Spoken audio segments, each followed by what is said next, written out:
Welcome to my next Lost.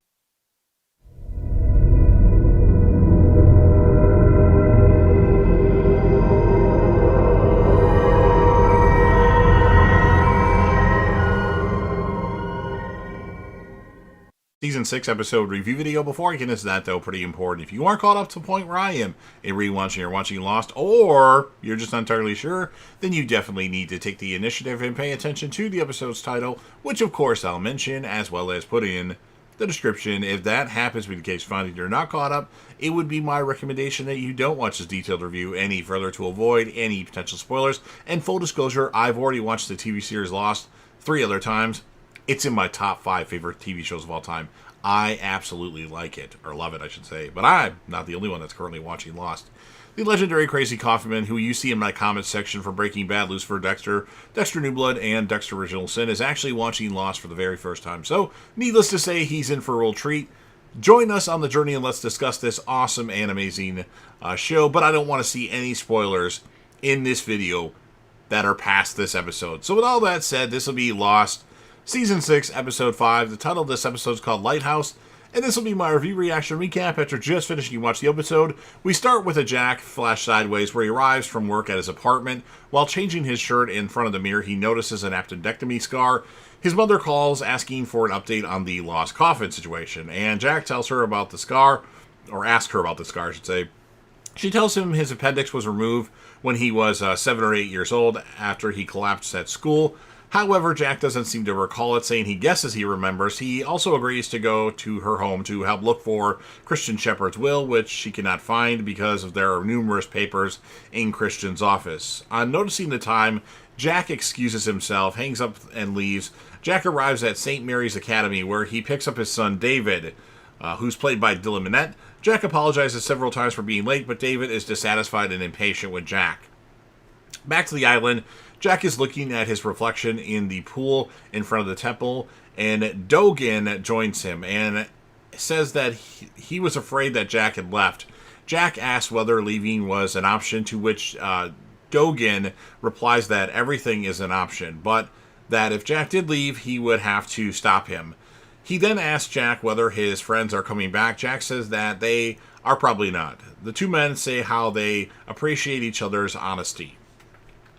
Hurley and Miles draw a makeshift game of tic-tac-toe. Hurley asks Miles if he is hungry and goes to the pool to find food. In the temple, he spots a man crouched by the pool and asks him where the kitchen is. The man says it's down the hallway. Whereupon Hurley realizes it's Jacob. Jacob tells Hurley that he needs him, that Hurley should get a pen to write a few things down, and someone is coming to the island, and he needs Hurley to help someone find, or needs Hurley to help that someone find the island. Back to our flash sideways. At Jack's apartment, there is an awkward conversation between Jack and David. He finds a copy of the book, something annotated Alice. Jack asks whether David is reading it, but when Jack reminisces about reading the book to David when he was younger, David walks out. In the kitchen, David asks why Jack wants to have a conversation with him, as they only see each other other than once a month, and wants to get through it. Margot Shepherd calls again, asking where Jack is, and Jack leaves. David has no interest in going to his grandmother's house. Outside the temple, the others look at Saeed suspiciously as he approaches Jack. He asks what Jack is hiding from him. Jack says the others wanted Jack to kill Saeed with a poisonous pill. Jack explains that whatever has happened to him has happened to someone else too, and Saeed asks who, but Jack doesn't answer at that point. Then we have Claire, who checks to make sure that Aldo and Justin are dead, and then frees Jin from the animal trap. She explains that she has been living in the jungle since the other survivors left the island 3 years ago. She starts to help Jin, but he passes out.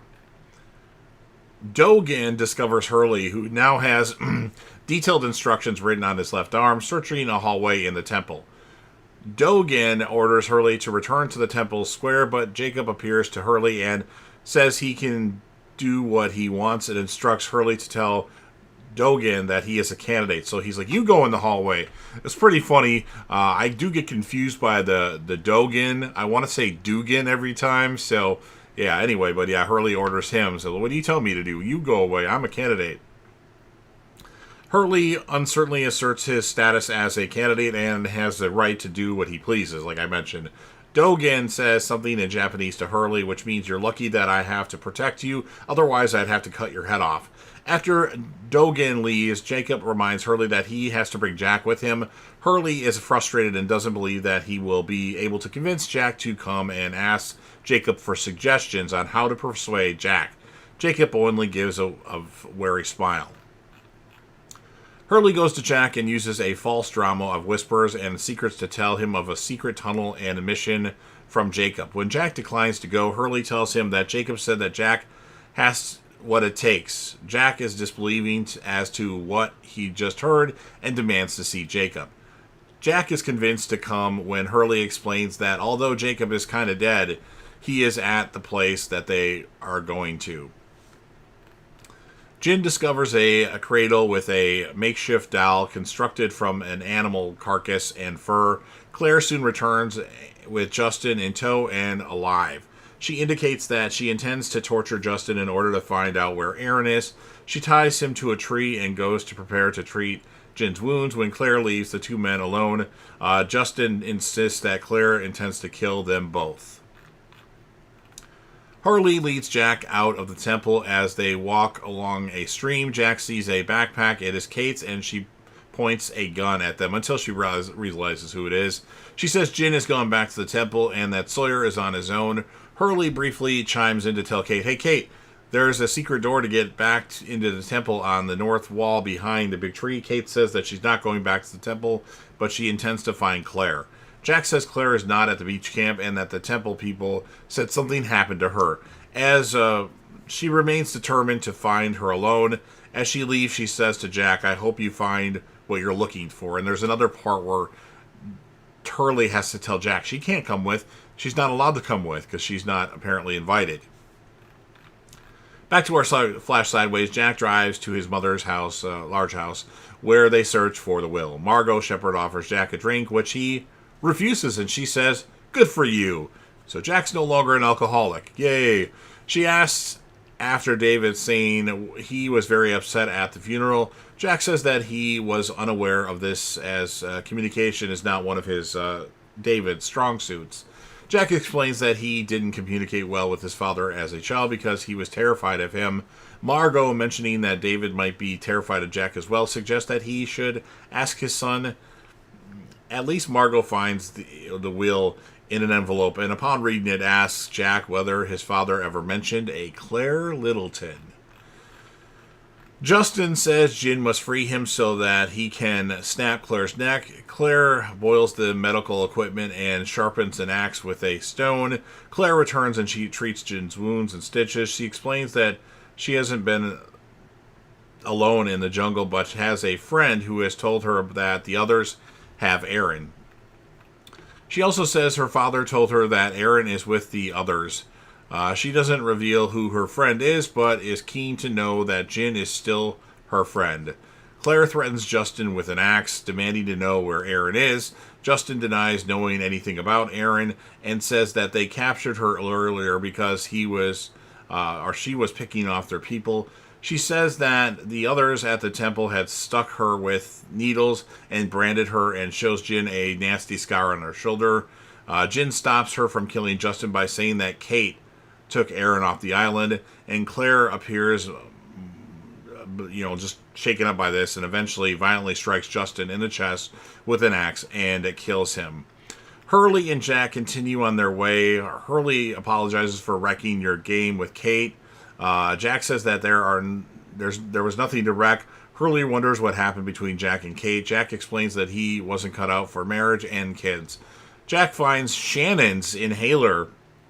Will we see Shannon again is the question. Upon which Hurley and Jack realize they are at the caves. While there, Hurley speculates that Adam and Eve might be the remains of some of the 815 survivors who have been sent back in time. Jack tells Hurley of how he discovered the caves while chasing after his dead father. Jack looks at his father's broken coffin, which Jack says he smashed because his father wasn't in it. Back to our flash sideways, Jack arrives home with a pizza and drinks, but David is not there. Later, Jack phones David and leaves a message that he is sorry if he did something to upset him. He explains that he is going to drive over to David's mother's house and asks David to wait there if he is already there.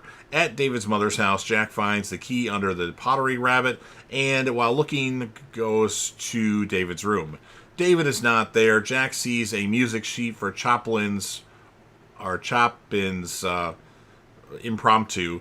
He becomes emotional while looking at photos. Jack listens to two messages on the answer machine. The first is from Dr. Summerland at the conservatory, confirming David's slot at 7 p.m. on Friday the 24th. The other is a message from Jack and Sydney where Jack says something happened and he just needs to hear David's voice, causing Jack to tear up. Further along, Hurley reflects that what they are doing is old school, trekking through the jungle on their way to do something that they don't quite understand. Hurley asks why Jack came back to the island. Jack turns the question back on Hurley, who says that he came simply because Jacob told him to. Jack pauses and emotionally explains that he came back because he was broken and that he was stupid enough to think that the island could fix him. Hurley and Jack arrive at a 5-story brick tower, the Lighthouse. Surprised by the lighthouse, Jack wonders why they haven't noticed such a prominent structure on the island before, and Hurley suggests that the reason why is maybe because they would never look for it. Jack kicks open the door when Hurley fails to open it. They climb to the top where they discover a wheel surrounding a firebowl and a series of mirrors to reflect the firelight.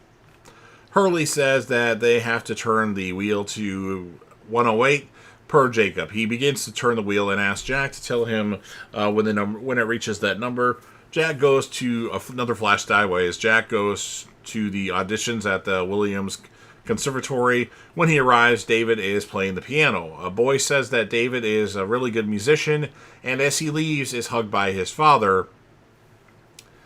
And then the father says they are too young to have this kind of pressure, says the man. He turns and reveals himself as Dogen.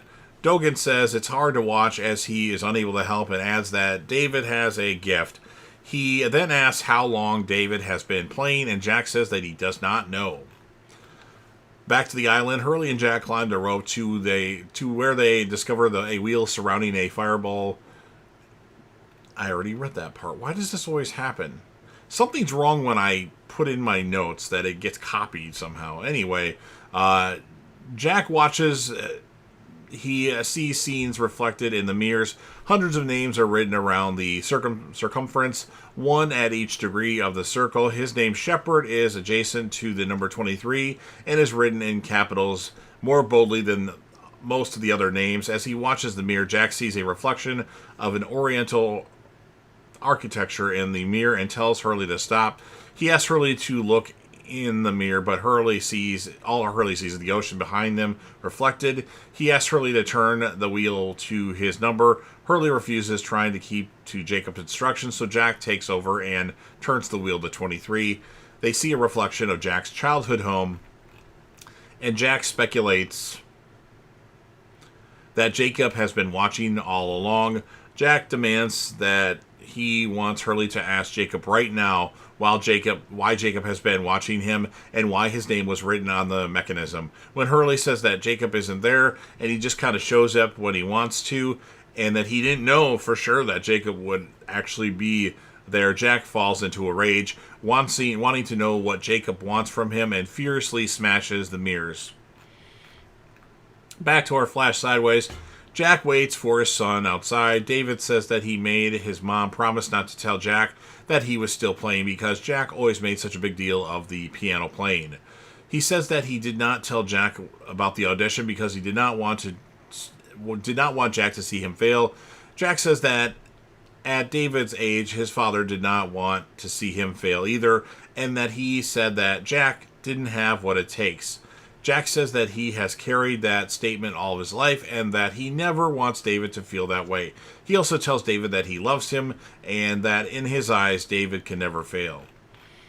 Hurley is sitting outside the lighthouse. Jacob appears, and Hurley apologizes for failing in the mission, and that the plan for the people to find the island is totally screwed. Jacob is like, no, telling him that the person will find another way. Jack is sitting some distance away, staring out in the sea, and Hurley realizes that it is Jacob's plan that Jack see what was in the mirror. Jacob explains that it was the only way for Jack to see how important he is, and he adds that Jack is here to do something, and that to get some people to do something, you just need them to tell them. But for people like Jack, you need to let them look out at the ocean for a little while. He also explains that he had to get them away from the temple because someone bad is about to arrive there. Hurley wants to warn the people at the temple, but Jacob restrains him by explaining that it is already too late. And then I kind of jumped ahead a little bit, but Jin later lies to Claire, telling her that he was lying when he said that Kate was raising Aaron for the hopes that it might save Justin's life. He then tells Claire that she was right, that the others did have Aaron, and that he had actually seen him at the temple, but she would need to get him. Claire says that that is good because if Kate was raising Aaron, she would kill her. And then Locke walks into Claire's shelter, asking if he is interrupting anything. A stunned Jin greets Locke with a doubtful, "John?" But Claire corrects him. "That is not John. This is my friend." The man in black smiles warmly at Claire, and Claire seems pleased at his arrival. And that's what ends this episode of Lost. So, okay episode, a little slow moving, but necessary for the plot. I'm going to give it an 8.2 out of 10. And then my characters of the episode are going to be Jack, Hurley, and Claire. So you've heard everything that I have to say. Now it's your turn. If you're a fan of Lost and you want to help me out with the YouTube algorithm, please make sure that you Hulk smash the like button, share the video with a friend, put this video on any one of your social media platforms. Don't forget to sound off in the comment section and interact with me and the legendary Crazy Coffee Man. What is your score? Who are your character or characters of the episode? And then last but certainly not least, don't forget to hit that sub button. You're watching the video anyway. Subscribe to the channel. Help me get over 100K subscribers. Yes, I know it's a lofty goal. Join the team, share your damn support, and be a part of something special. And you never know what you're going to see on JDev TV.